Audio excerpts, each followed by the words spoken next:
Hi friends, welcome to my channel. Please subscribe and support me friends. ఈరోజు మనం bagara rice సింపుల్గా ఎలా చేసుకుందాం అనేది చూద్దాము. సో దానికి కావాల్సిన ఇంగ్రీడియంట్స్ ఏంటంటే బిర్యానీ స్పైసెస్ మనకు తెలిసిందే. నెక్స్ట్ వచ్చేసి క్యారెట్, పచ్చిమిర్చి, కరివేపాకు, అలాగే బగారా ఏంటంటే బీన్స్ ఉంటాయి కదా, అవి ఒకవేళ ఉంటే మనం తీసుకోవచ్చు. సో ఫస్ట్ ప్రాసెస్లోకి వెళ్ళిపోదాం. ప్యాన్ తీసుకొని అందులోకి మనం బిర్యానీ స్పైసెస్ అన్నీ వేసుకొని క్యారెట్, పచ్చిమిర్చి, కరివేపాకు వేసుకొని కొంచెం ఫ్రై చేసుకోవాలన్నమాట. చాలా సింపుల్ ఇది. సో ఈలోపు రైస్ అనేది ఎక్కువసేపు నానబెట్టొద్దు, జస్ట్ కడుక్కొని ఉంచుకుంటే సరిపోద్ది. ఇలా ఫ్రై అయ్యాక మనం ఆల్రెడీ కడిగి పెట్టుకున్న రైస్ అనేది వేసుకొని కొంచెం అనేది ఫ్రై చేసుకుంటే ఏంటంటే కొంచెం మనకి పొడి పొడిగా ఉంటుంది అనమాట. మనం ఇలా చేసుకోవడం వల్ల వాటర్ వేసి చేసుకున్నప్పుడు ఏంటంటే అప్పుడు పొడిగానే ఉంటుంది, కానీ అంటే ఇది కొంచెం ఎక్కువ బియ్యం అనేది కొంచెం ఎగుతుంది కాబట్టి కొంచెం ఫ్రై అంటే పొడి పొడిగా ఇంకే బాగుంటుంది అనమాట. నెక్స్ట్ ఇప్పుడు సాల్ట్ యాడ్ చేసుకోవడమే.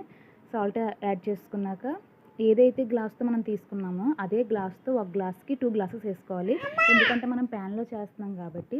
అదే మనం కుక్కర్లో చేస్తే మాత్రం 1 గ్లాస్కి 1.5 గ్లాస్ మాత్రం వేసుకోవాలి, ఎందుకంటే ఇది బాస్మతి రైస్ కాబట్టి. సో ఈ గ్లాస్తో నేను 4 గ్లాసెస్ ఆఫ్ రైస్ తీసుకున్నాను కాబట్టి వాటర్ ఆల్రెడీ పెట్టుకున్నాను.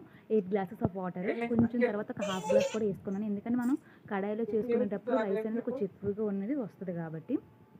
సో ఇలా వేసుకున్నాక మనం మంచిగా కలుపుకోవాలి. సాల్ట్ సరిపోయింది లేదు కూడా ఇప్పుడే చూసుకోవచ్చు. ఇంకా మనం ఏ ఇంగ్రీడియంట్స్ కానీ ఏమీ అవసరం లేదు అసలు.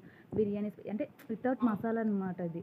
ఎందుకంటే స్పైసెస్ ఇవన్నీ మనం ఇంట్లో చేసుకున్నవి అయితే వేసుకున్న పర్వాలేదు, కానీ బయటవి కాబట్టి ఎలా ఉంటుంది ఏంటిది. సో అందువల్ల మనం మ్యాక్సిమం ఇంట్లో చేసుకుని యూస్ చేస్తే మంచిది అనమాట. సో తర్వాత మూత పెట్టేసుకోవాలి. మూత పెట్టేసుకున్నాక ఒక 20 మినిట్స్ పడుతుంది. 20 మినిట్స్ తర్వాత చూసారు ఎంత పొడి పొడిగా ఉందో.